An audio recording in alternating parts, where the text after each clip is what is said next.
Good evening. My name is Dr. Laura Diaz, and I will be going over my trauma and stressor related disorders group. And my treatment group is a disinhibited social engagement disorder.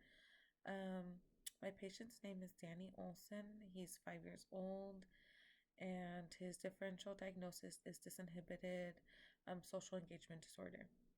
His primary diagnosis features he experiences neglect, care, deprivation of his needs, or repeated changes in primary caregivers that result in disinhibited social interactions involving overly familiar behavior or lack of discrimination regarding social safety. Diagnosis Criterion A.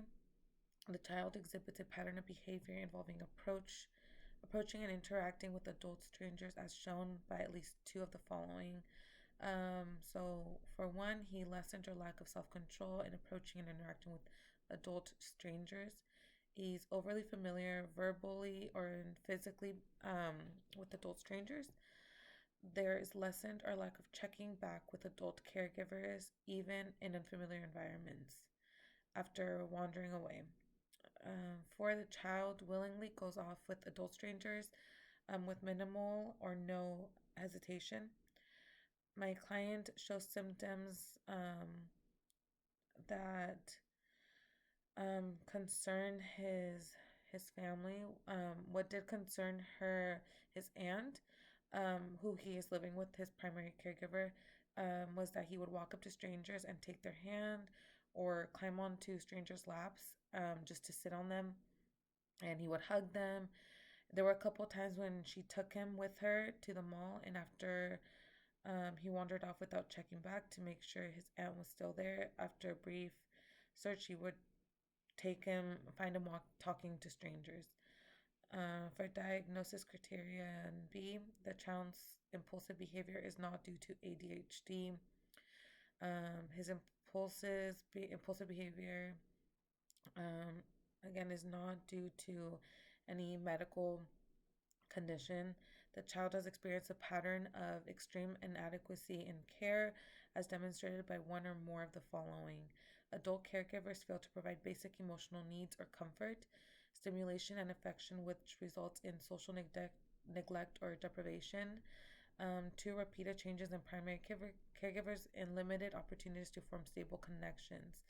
And this has happened when his mother abandoned him, leaving him with his grandmother, who was very not remorseful. She was very, just not very loving to him.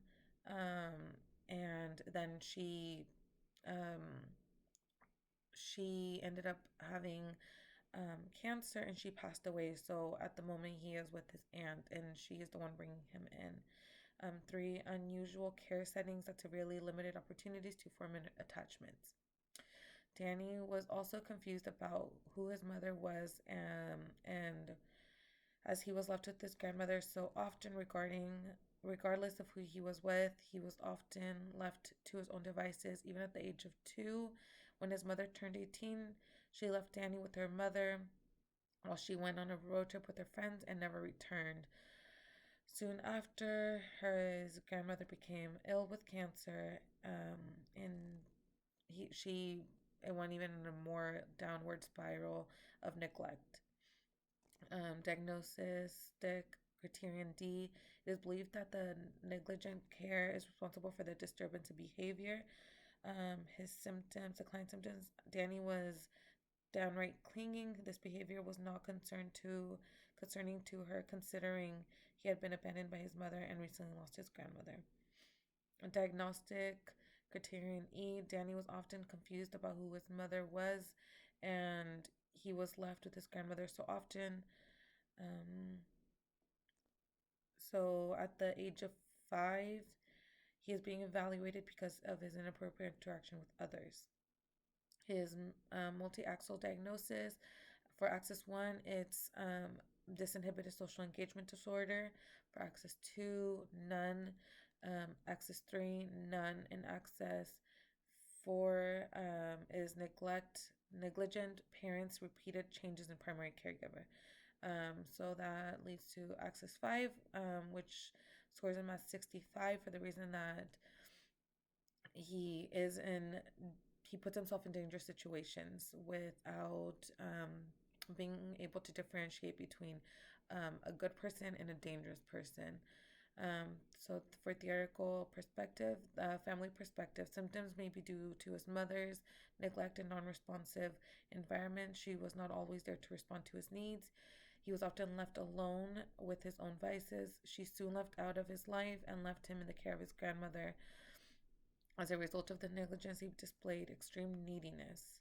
Behavioral perspective, symptoms may be due to a faulty learning experience. The client is apparently conditioned. The client's mother has has neglected the child, thus resulting in the child needing to bond with others. Even in unfamiliar, the client may have been positively reinforced to cling and talk to others.